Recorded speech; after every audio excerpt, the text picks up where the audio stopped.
New York City has 8 million people, but last night the population dropped by 8. No police reports, no bodies found, just silence. It started with a single bruise on the wrong woman's cheek. They thought she was nobody, just a waitress at a high-end lounge. They didn't know that the man waiting for her in the shadows owns this city. When Lorenzo Moretti saw the mark on her face, he didn't yell. He didn't scream. He just asked 5 words. "Who did this to you?" By sunrise, the men who touched her were ghosts. This is the story of what happens when you wake the devil. The thunder outside the Onyx room was loud, but the music inside was louder. It was a Friday night in Manhattan's meatpacking district, the kind of night where the rain slicked the cobblestones black and the air smelled of expensive perfume and exhaust fumes. Eliza Vance adjusted her apron, wincing as the stiff fabric rubbed against her side. She was 23, an art student trying to pay off loans that felt like a mountain sitting on her chest, and tonight she was exhausted. The Onyx Room wasn't just a club. It was a sanctuary for the untouchables, politicians, hedge fund managers, and the sons of old money who thought the world was their personal playground. "Eliza, table 4 needs another round of scotch. The expensive stuff," her manager, Rick, barked, snapping his fingers. "And smile. You look like you're at a funeral." Eliza forced the corners of her mouth up. "On it, Rick." Table 4 was the nightmare table.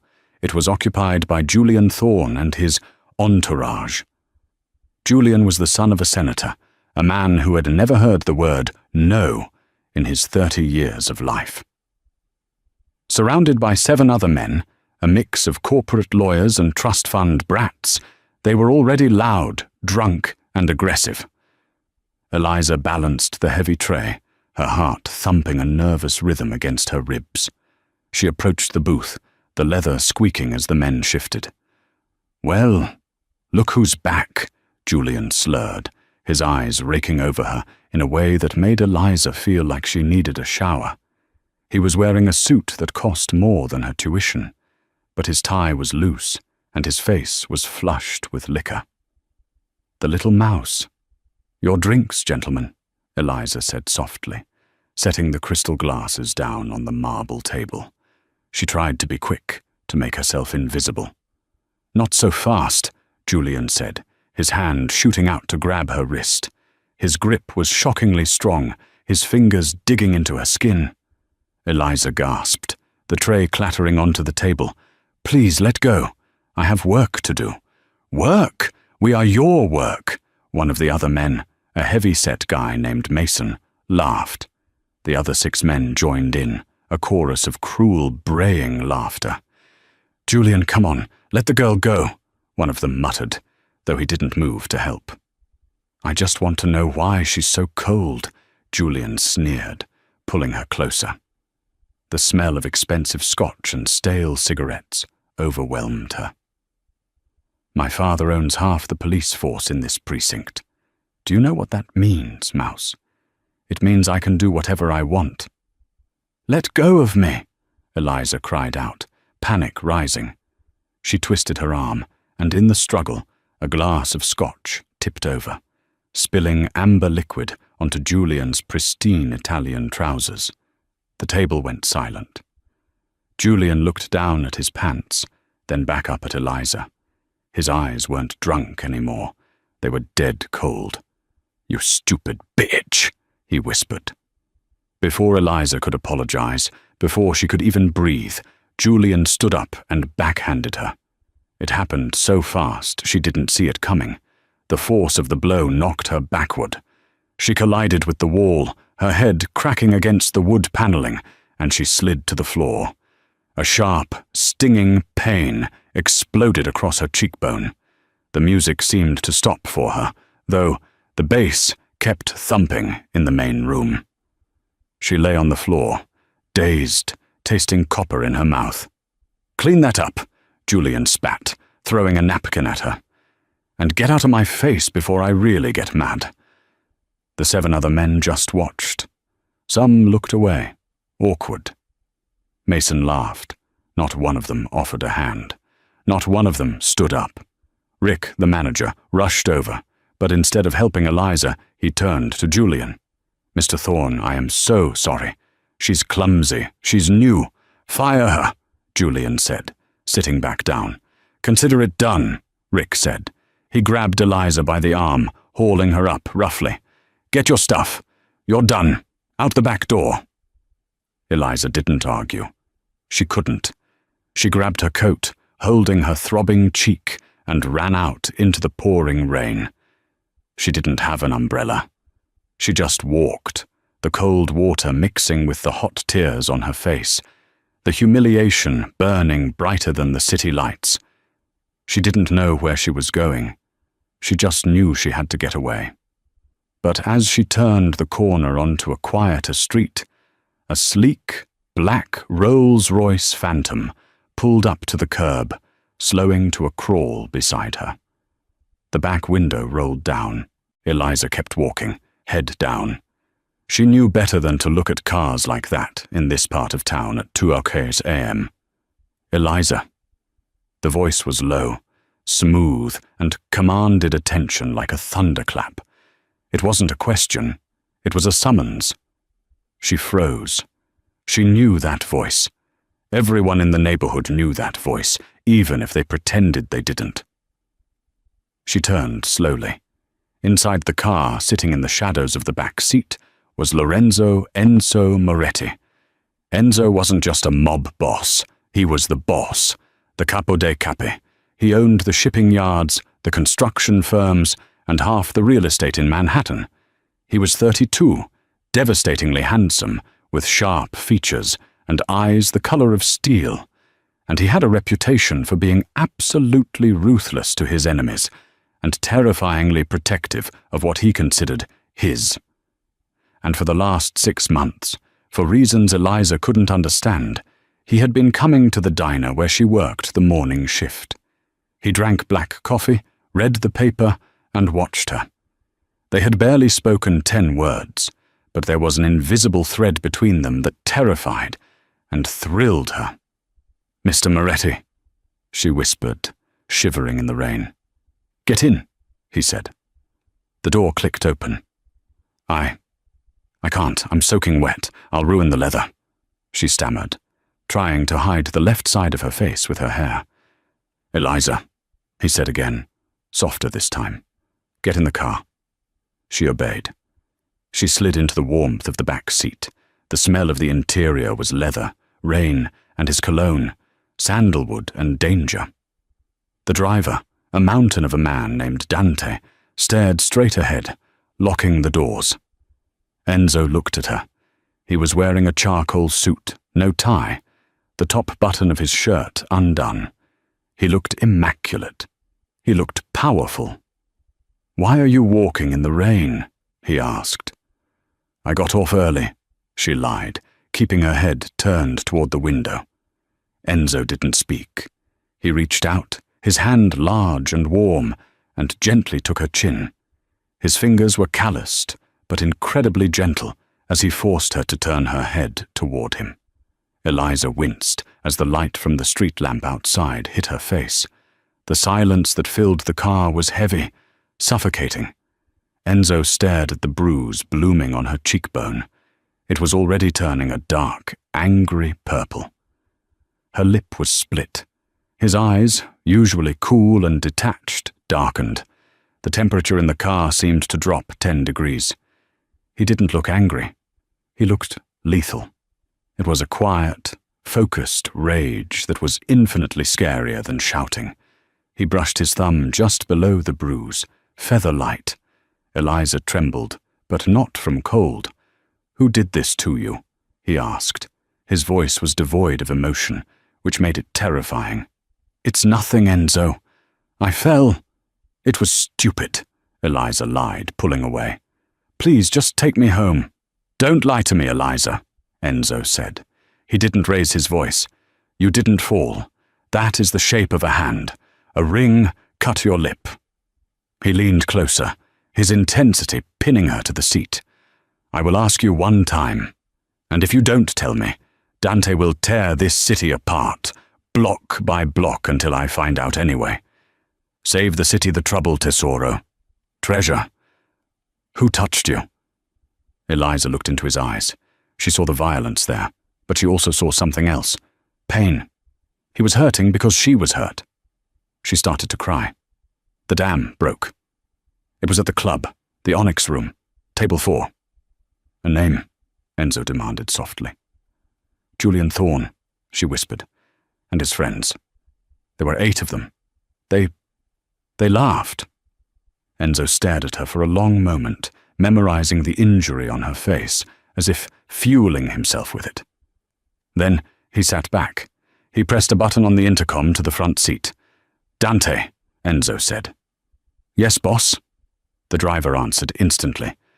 "Take Miss Vance to my penthouse. Call the private doctor. Tell him if she has so much as a scar, I'll take his hands." "Enzo, no!"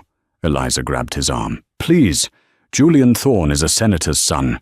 You can't—" Enzo covered her hand with his. "He could be the president's son. It wouldn't matter." "What are you going to do?" she asked, her voice shaking. Enzo looked out the window at the rain-swept streets of New York. A dark, predatory smile touched his lips, a smile that promised nothing but ruin. "I'm going to teach them a lesson in manners," he said. "Dante, drop us off, then make the call. I want the wolf pack assembled. I want the cleanup crew on standby." "And the targets, boss?" Dante asked, his eyes meeting Enzo's in the rearview mirror. "All of them," Enzo said. "The one who hit her, and the 7 who watched and did nothing. I want them all found. Tonight." "Wait," Eliza pleaded. "Enzo, you'll go to jail. They are powerful men." Enzo turned back to her, and his expression softened, though the fire in his eyes remained. He took off his suit jacket and draped it over her wet shoulders. "Power is not money, Eliza. Power is not a senator for a father," he said, wiping a raindrop from her nose. "Power is fear, and by tomorrow morning, they are going to know exactly who owns the dark." The car sped off into the night, carrying Eliza toward safety, and carrying 8 men toward a fate they couldn't possibly imagine. While Eliza was being ushered into the hushed, marble-floored sanctuary of Enzo's penthouse on the Upper East Side, the underbelly of the city was waking up. Dante dropped Enzo off at a nondescript warehouse in the Bronx. From the outside, it looked like a defunct textile factory, windows boarded up, graffiti spraying the brickwork. But inside, it was a fortress. Enzo walked through the steel doors, the heavy thud echoing in the cavernous space. He didn't need to shout orders. His top lieutenants were already there. They were known in the underworld as the Wolf Pack. There was Luca, the tech genius who could bypass a bank vault from his laptop in under 3 minutes. There was Silas, a man who spoke maybe 10 words a year and killed with the precision of a surgeon. And there was Rico, the muscle, a man whose smile was as unsettling as the knife he constantly toyed with. "Report," Enzo said, shrugging off his wet shirt. He walked to a wooden table where a map of Manhattan was projected. He didn't look like a businessman anymore. Without the suit, with the tattoos of his rank visible on his arms, he looked like a war god preparing for a siege. Luca tapped a keyboard. "Julian Thorne. Current location, the Sky Lounge, a private penthouse party on 57th Street. He's with the same crew from the Onyx Room. 7 others. They're celebrating." "Celebrating what?" Enzo asked, picking up a heavy, suppressed pistol from the table and checking the chamber. "Julian's engagement. It was announced an hour ago. He's marrying the daughter of the district attorney," Luca said. Enzo laughed, a dry, humorless sound. Celebrating an engagement after beating a woman. The arrogance is disappointing. "The Sky Lounge has private security," Silas noted, his voice raspy. "Ex-military. 2 at the elevator, 2 at the roof access. "They won't be a problem," Enzo said. "We aren't going in to fight them. We are going in to collect what is ours." Enzo looked at the screen, staring at the live security feed Luca had hacked into. He watched Julian Thorne holding a glass of champagne, laughing, his hand resting on the shoulder of Mason, the man who had mocked Eliza. They looked untouchable. They looked happy. Enzo felt that cold rage coil in his stomach again. He remembered the bruise on Eliza's skin. He remembered the fear in her eyes that usually sparkled when she poured his coffee. "I want them taken quietly," Enzo commanded. "No stray bullets, no civilian casualties. The party continues for everyone else, but for those 8 men, the party ends now." "And the senator?" Rico asked, spinning his knife. "Thorne's father will bring the National Guard if his son goes missing." Enzo holstered the gun. He walked to the door, buttoning a fresh black shirt. "Let him," Enzo said. "By the time the senator realizes his son is gone, it will be too late. Tonight, we don't negotiate with politics. Tonight, we are the law." Meanwhile, at the Sky Lounge, the bass was thumping so hard the floor-to-ceiling windows vibrated. The view of the city was breathtaking, a sea of diamonds in the dark. Julian Thorne was high on life and a considerable amount of cocaine. He was leaning back on a velvet sofa, surrounded by his sycophants. "Did you see her face?" Mason roared over the music, mimicking a crying motion. "Please, I have work to do." The group of men erupted in laughter. "She should be grateful," Julian slurred, waving his drink. "I taught her a valuable lesson about hierarchy. You don't spill scotch on a thorn." "You think she'll go to the cops?" One of the quieter friends, a lawyer named Greg, asked nervously. "Who cares?" Julian scoffed. "My dad has the chief of police for Sunday dinner. If she files a report, it goes into the shredder. Relax, Greg. We are gods in this city." Julian stood up, feeling invincible. "I need a refill, and maybe another line." He stumbled toward the VIP bathroom, away from the crowd. He pushed the door open, humming to himself. He splashed water on his face, grinning at his reflection in the mirror. He fixed his hair. He looked perfect. Then the lights in the bathroom flickered. Julian blinked. "Hey, what the hell?" The lights went out completely. Pitch black. "Very funny, guys," Julian shouted, groping for the door handle. "Mason, cut it out." He found the handle. It wouldn't turn. It was locked from the outside. A chill that had nothing to do with the air conditioning ran down his spine. "Hey, open the door!" From the darkness behind him, from the shower stall he hadn't checked, came a sound. The distinct, metallic click of a hammer being pulled back on a gun. "Hello, Julian," a voice whispered. It wasn't Mason. It wasn't Greg. It was a voice that sounded like gravel grinding on bone. Julian spun around, pressing his back against the door. "Who's there? Do you know who I am? I have money. Take my watch." "I don't want your watch," the voice said from the dark. "I want your scream." In the main room of the Sky Lounge, the party was dying down, but the music was still loud. Mason was looking around, annoyed. Julian had been gone for 20 minutes. "Where is he?" Mason grumbled. "Lightweight." He stood up to go check on him, but he bumped into a waiter he hadn't seen before. The man was tall, dressed in the venue's uniform, but he moved differently. Too sharp, too balanced. He held a tray of fresh drinks. "Watch it, pal," Mason snapped. The waiter looked up. It was Dante. "Apologies, sir," Dante said.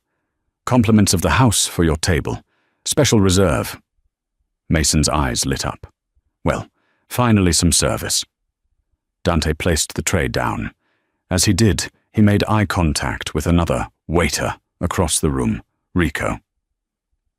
At the other 6 exits of the club, men in black suits silently stepped into position. They didn't draw weapons. They just stood there, radiating an aura that made the regular partygoers uncomfortable. Instinctively, the crowd began to thin out, people sensing a shift in the atmosphere, a drop in pressure before a storm. Mason grabbed a glass and turned to the other 6 men at the table. "To Julian, wherever the hell he is." As they lifted their glasses, the music cut out abruptly. The silence was jarring. The DJ booth was empty. Luca had cut the feed. "What is this?" Mason yelled. "Hey, turn the music back on."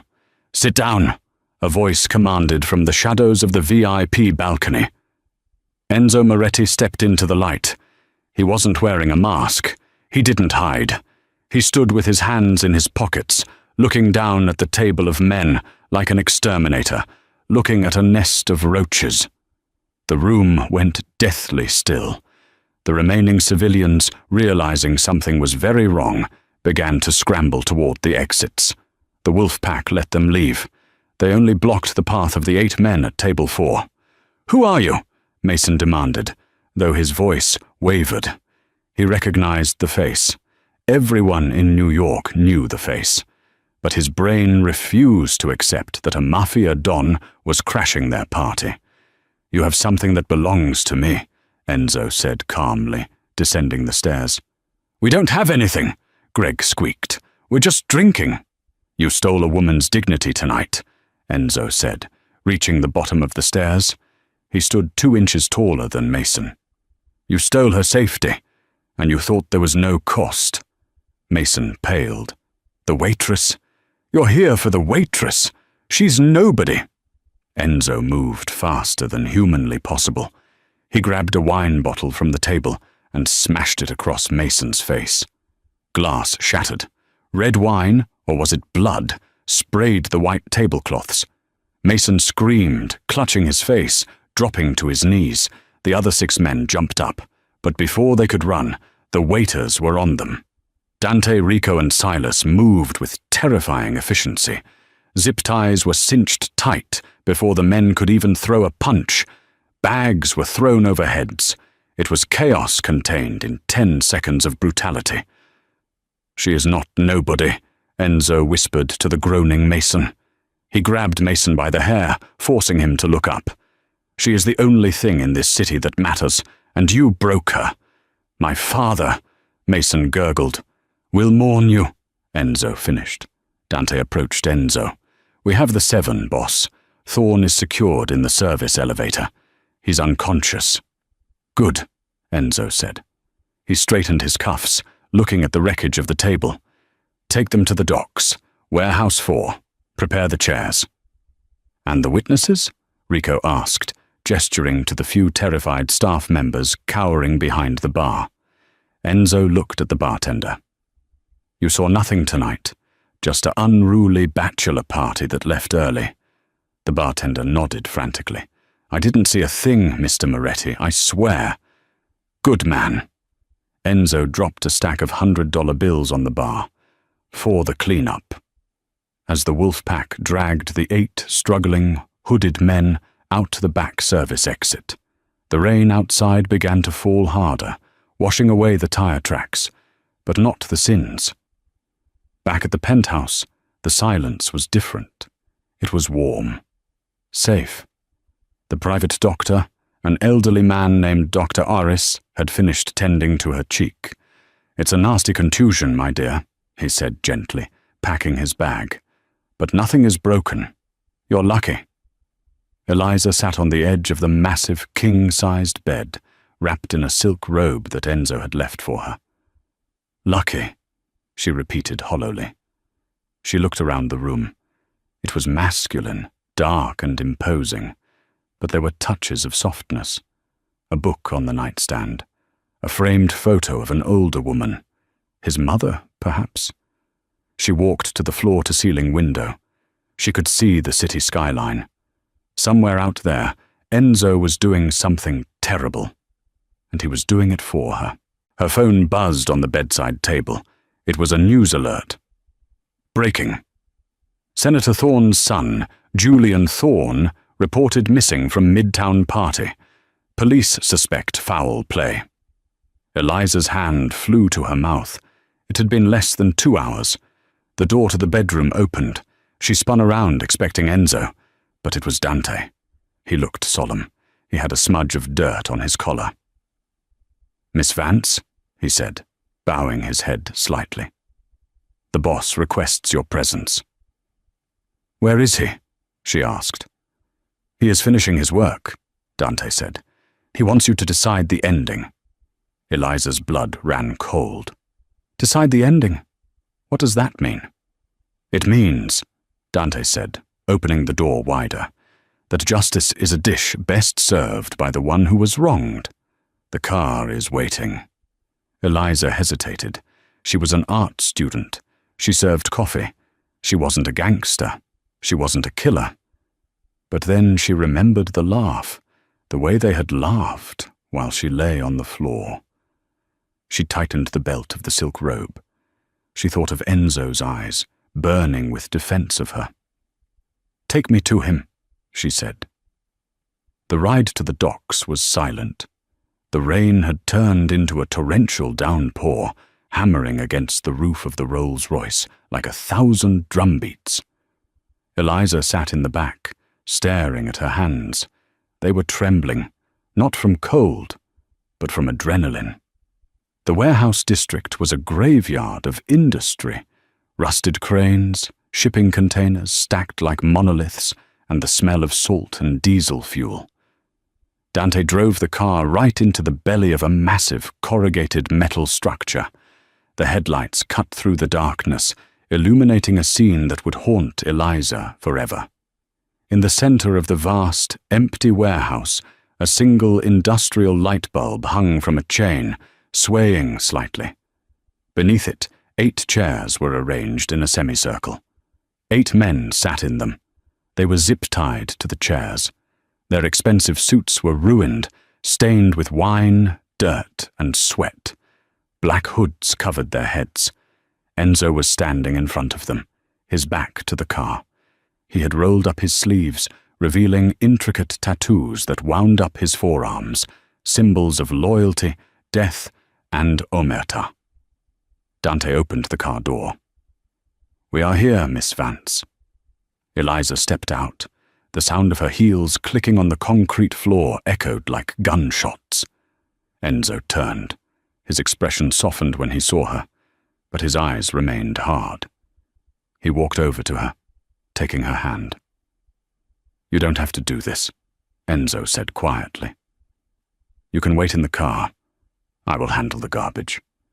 "No," Eliza said, her voice stronger than she felt. "They wanted me to feel small. I want to see them small." Enzo nodded slowly. He respected that. He led her to a velvet armchair that had been placed in front of the 8 men, a throne for the queen of this dark court. "Sit," Enzo commanded. Eliza sat. She felt a strange surge of power. 2 hours ago, she was cleaning up their spilled drinks. Now, she was their judge. Enzo walked to the first chair. Mason. He ripped the hood off. Mason blinked, blinded by the light. When his eyes focused, he saw Enzo, and he began to sob instantly. Then he saw Eliza. "Oh God," Mason stammered, blood trickling from his broken nose. "Eliza! Miss Vance, I'm so sorry. It was a joke. It was just a joke." Enzo didn't speak. He moved down the line, ripping off hood after hood. Greg, the lawyer, the trust fund boys, and finally, in the center, Julian Thorne. Julian looked the worst. His arrogance had been stripped away, replaced by a primal, animalistic terror. "Do you know where you are?" Enzo asked, his voice echoing in the rafters. "My father is Senator Thorne," Julian screamed, straining against the zip ties. "He will burn this city to the ground to find me." "Your father," Enzo said calmly, lighting a cigarette, "thinks you are on a private jet to Vegas. We hacked your phone. We sent the text messages. As far as the world knows, you and your boys are on a bender, unreachable for the next 3 days." The color drained from Julian's face. "What do you want? Money?" I have millions. I can wire it to you right now." Enzo exhaled a plume of smoke. He walked over to Eliza and handed her a heavy black pistol. The men gasped. Mason started hyperventilating. "They hurt you," Enzo said to Eliza. "They humiliated you. The law of the street says an eye for an eye. If you want to end them, do it. No one will ever know." Eliza held the gun. It was cold and heavy. She looked at Julian. "Please," Julian begged, tears streaming down his face. "I'm sorry. I'm so sorry. I'll do anything. I'll beg. I'll crawl." Eliza stood up. She walked toward Julian. He flinched, closing his eyes, waiting for the bullet.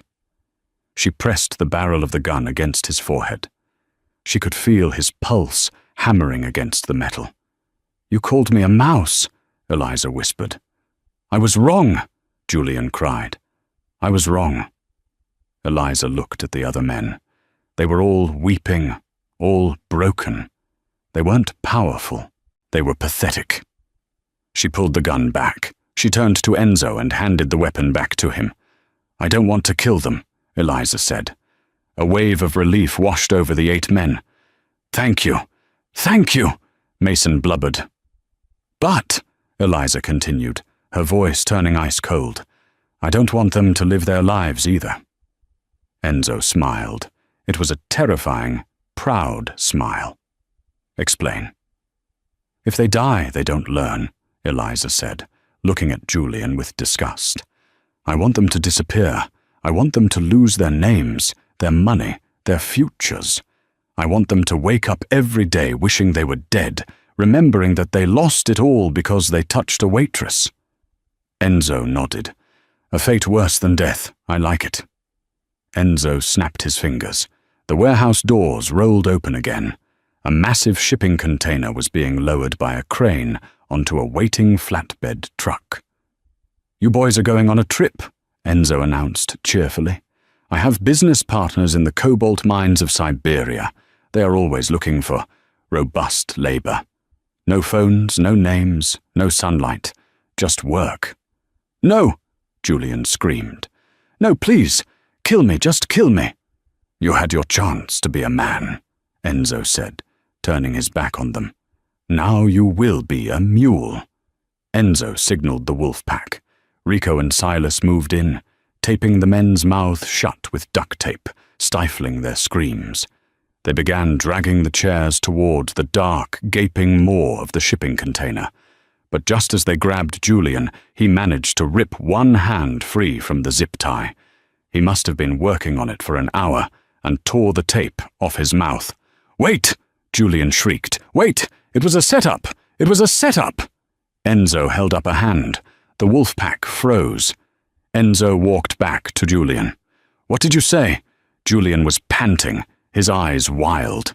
"I didn't just pick her at random. I was paid. I was paid to target her." The warehouse went silent. The sound of the rain seemed to vanish. Enzo grabbed Julian by the throat. "If you lie to me now, Siberia will look like paradise compared to what I do to you here." "I swear," Julian choked out. "A man came to me yesterday. He gave me 10 grand and a bag of coke. He told me to go to the Onyx room. He told me to find the girl, Eliza Vance. He said if I roughed her up, it would draw out the wolf." Enzo's eyes narrowed. "Who paid you?" "I don't know his name," Julian cried. "He had a scar, a burn scar on his neck." Enzo's grip tightened. He looked at Dante. Dante's face had gone pale. "The Russian," Dante whispered. "Viktor Volkov." Enzo looked back at Eliza. She was standing by the chair, confused and terrified. "Why?" Eliza asked, her voice trembling. "Why would someone pay you to hurt me?" Julian looked at her, then at Enzo. "Because," Julian wheezed. "He said you weren't just a waitress. He said you were the key." Enzo dropped Julian. "Get him in the container. Now." "Wait, I told you the truth," Julian screamed as Rico dragged him away. "And that is why I'm letting you live in a mine, instead of skinning you alive," Enzo said coldly. The heavy steel doors of the shipping container slammed shut, sealing the 8 men inside. The lock was engaged. Their lives in New York were over. By morning, they would be cargo on a ship headed for the coldest place on Earth. They were the missing men. But Enzo wasn't celebrating. He walked over to Eliza, grabbing her shoulders. "We have to go," he said urgently. "Now." "Enzo, what is going on?" Eliza pulled back. What did he mean? Why am I the key? Who is Victor Volkov? "Not here," Enzo said, looking at the shadows of the warehouse as if they contained monsters. "Dante, bring the car around. We are compromised. Initiate Protocol 0. "Protocol 0? Dante asked, his eyes widening. "Boss, that means scorching the earth. Are you sure?" "They touched her to get to me," Enzo growled. "But they didn't know who she really is. If Volkov knows she's here, the truce is over. We are at war." They rushed back to the car. As they peeled out of the warehouse, leaving the shipping container to be collected by the smugglers, Eliza demanded answers. "Enzo," she shouted, "stop the car. I am not going anywhere until you tell me the truth. You didn't just meet me at the diner, did you?" Enzo sighed. He signaled Dante to pull over on a quiet side street under a bridge. The rain was washing down the windows, cocooning them in a watery world. Enzo turned to her.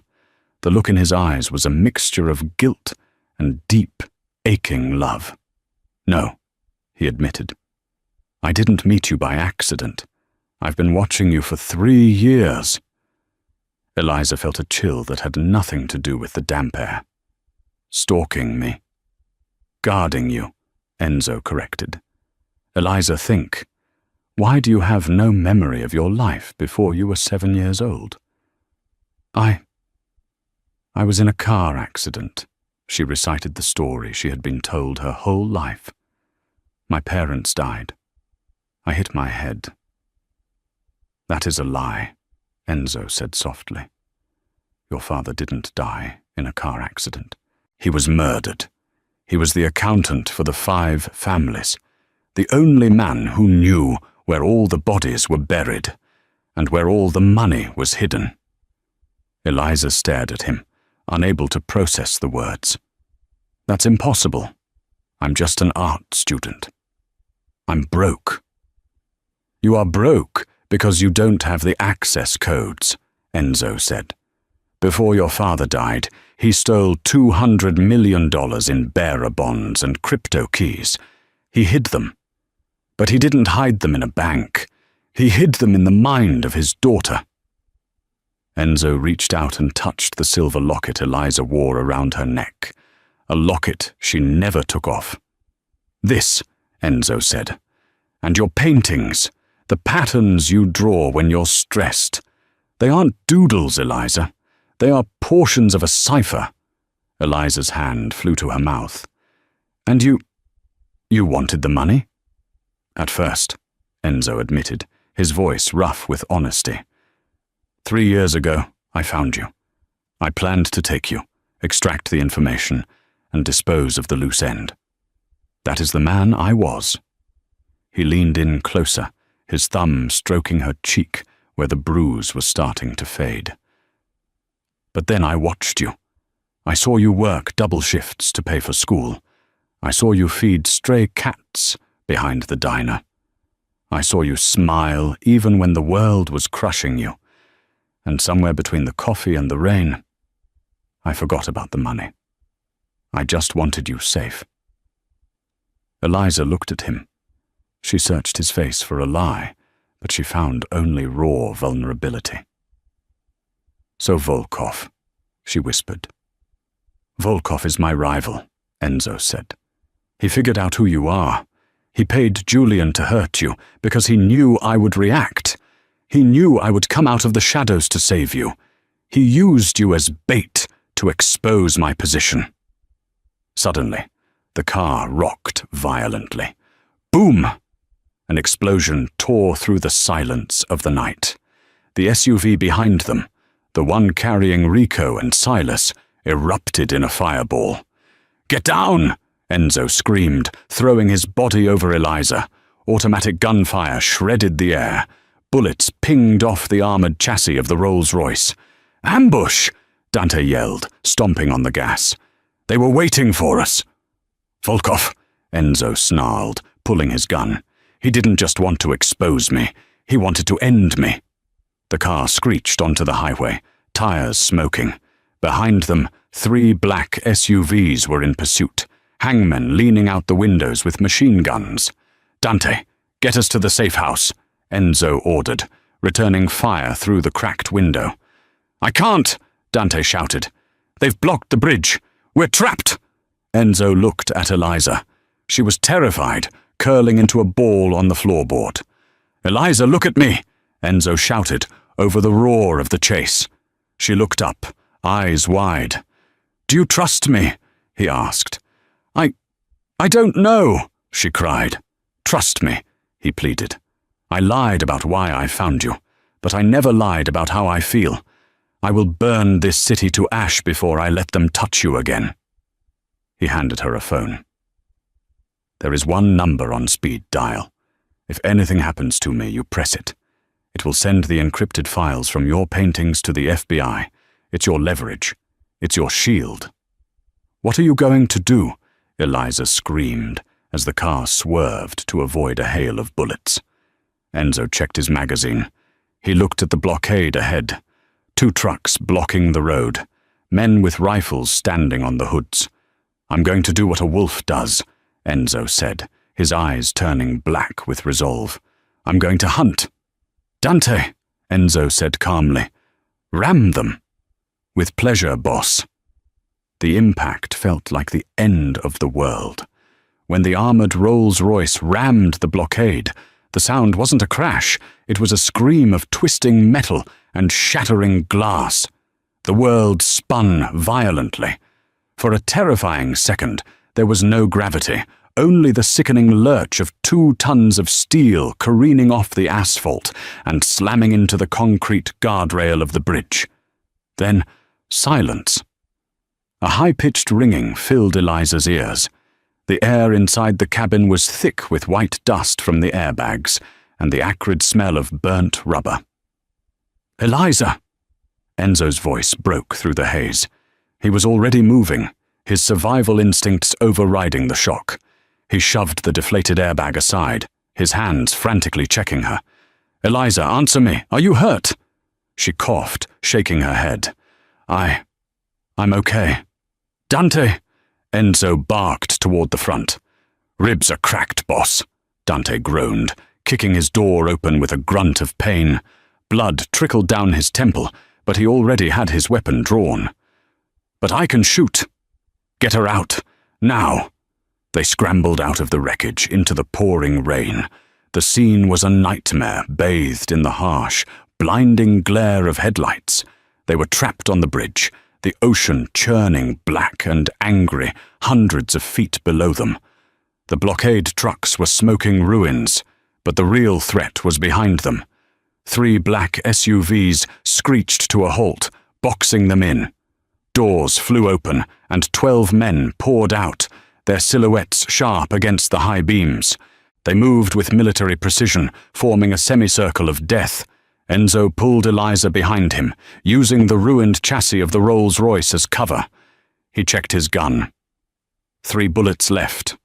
Dante had 1 magazine, against 12 machine guns. From the center vehicle a figure emerged. He was colossal, wearing a long trench coat that billowed in the storm wind. A burn scar twisted up his neck like a serpent, disappearing into his jawline. Victor Volkov, the butcher of Brighton Beach. "Moretti!" Volkov's voice boomed, drowning out the thunder. He walked forward casually, unarmed, knowing his men had the angles covered. "Look at you, hiding behind a wreck like a frightened dog." "I see you're still ugly, Victor," Enzo shouted back, his grip on Eliza's hand tightening until her knuckles turned white. "I thought the fire last time would have improved your face." Volkov laughed, a wet, guttural sound. And I see you still have a weakness for strays. Give me the girl, Enzo. Give me the key, and I will let you jump off this bridge. It is a better death than my men will give you." Enzo leaned close to Eliza's ear. The rain plastered his hair to his forehead, blood mixing with the water running down his face. He looked devastatingly beautiful in the chaos. "Listen to me closely," he whispered, his voice steady.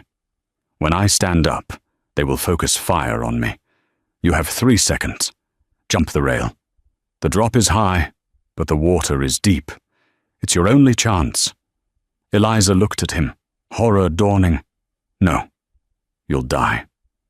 "I was dead the moment I fell in love with you," Enzo said, a sad, crooked smile touching his lips. "This is just the paperwork catching up. Go!" He started to rise, his muscles coiling to spring into a suicidal final stand. "No!" Eliza screamed. She didn't jump the rail. She didn't run. Instead, she stepped out from behind the cover of the car, moving directly into the line of fire. "Eliza, get back!" Enzo roared, reaching for her. "Hold fire!" Volkov ordered, raising a hand. His men hesitated, fingers hovering over triggers. Eliza stood in the pouring rain, illuminated by the enemy headlights. She was shaking, her waitress uniform torn, her lip split. But she held her head high. In her right hand, she clutched the encrypted smartphone Enzo had given her, the digital skeleton key to a $200 million fortune.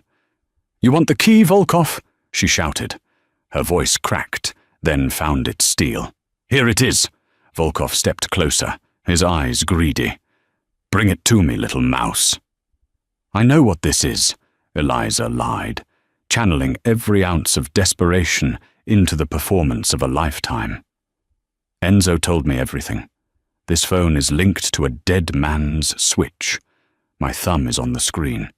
If my heart rate stops, or if I lift my finger, it doesn't just delete the money." She took a breath, staring Volkov dead in the eyes. "It sends the entire ledger, every name, every bribe, every location of every safe house in New York, directly to the FBI, Interpol, and the IRS. The silence on the bridge was deafening. Even the rain seemed to hold its breath. Volkov froze. He knew her father. He knew the accountant was capable of setting a trap exactly like that. "You're bluffing," Volkov snarled, but he didn't signal his men to shoot. "Am I?" Eliza challenged. "My father died to protect this. Do you think he didn't have a contingency plan for his daughter? Shoot us, and you don't just lose the money, Victor. You go to prison for the rest of your life, along with every other Don in the 5 families. You'll be the man who destroyed the Mafia." For 10 agonizing seconds, the standoff held. Volkov was doing the math. Greed warred with self-preservation. "You have spirit," Volkov grunted, his hand drifting toward the pistol in his waistband. "But I think I'll take the risk. I can hack a phone. I can't hack a corpse." He drew his gun. Enzo lunged in front of Eliza. Thwop, thwop, thwop. The sound wasn't a gunshot. It was a rhythmic, thundering beat that vibrated in their chests. Suddenly, the sky above the bridge erupted in light.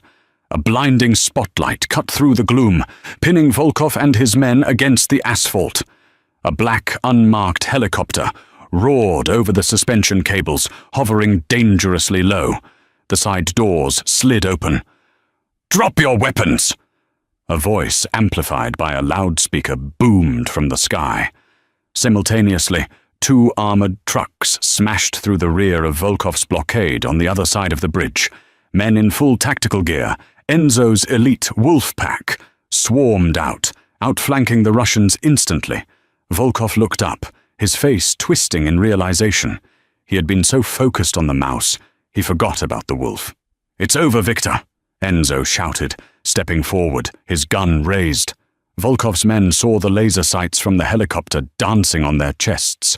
Clattering sounds echoed across the bridge as 12 machine guns hit the pavement. They surrendered. Volkov stood alone. He looked at Enzo, then at Eliza. With a snarl of rage, he raised his pistol, aiming not at Enzo but at Eliza. "If I go down, she comes with me." Bang! The shot didn't come from the helicopter. It didn't come from Dante. It came from Enzo. A single, clean shot. It struck Volkov's hand, blowing the pistol from his grip and shattering his fingers. Volkov screamed, falling to his knees, clutching his mangled hand. Enzo walked toward him, the rain washing the blood from his own face. He didn't run. He walked with the slow, terrifying gait of the Grim Reaper. He stopped 2 feet from the kneeling warlord and pressed the barrel of his gun against Volkov's forehead. "You touched her," Enzo whispered. The sound was more terrifying than his shout. "You sent 8 men to break her. You tried to hunt her." "Do it!" Volkov spat, blood bubbling on his lips. "Kill me! Start a war!" Enzo's finger tightened on the trigger. His eyes were void of mercy. He was going to paint the bridge with Volkov's brains. "Enzo." Eliza's voice was soft, but it stopped him. She walked up beside him. She placed her hand on his gun arm. Her touch was gentle, but her eyes were flint. "Don't," she said. Enzo looked at her, confused. "He ordered your death, Eliza. He deserves to die." "Death is too easy," Eliza said, looking down at the whimpering Russian.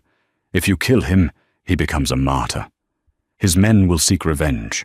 The war never ends." She reached down and took the gun from Enzo's hand. The weight of it felt unnatural now. "Let him live," she proclaimed, her voice ringing out so every one of the Wolfpack soldiers could hear. "Let him live with 3 fingers on his right hand. Let him go back to the other families and show them what happens when they cross us." She leaned down, her face inches from Volkov's. "Tell them," she hissed, "that the wolf isn't the only one guarding the gate anymore. Tell them that if they come for my husband, they answer to the wife." Enzo froze. He looked at her, his steel eyes widening in genuine shock. "Husband?" Volkov looked up at her with fear he hadn't shown before. He saw it then, the darkness that had been dormant in her bloodline. She wasn't just a waitress, she was a queen. "Get him out of my sight," Eliza ordered. Dante and the tactical team moved in, zip-tying the screaming Volkov and dragging him away. The bridge cleared. The adrenaline began to fade, leaving only the cold rain and the heat between them. Enzo turned to Eliza. He didn't care about the burning trucks or the helicopter hovering above. He reached out, cupping her face with trembling hands, checking her one last time for injuries. "The wife?"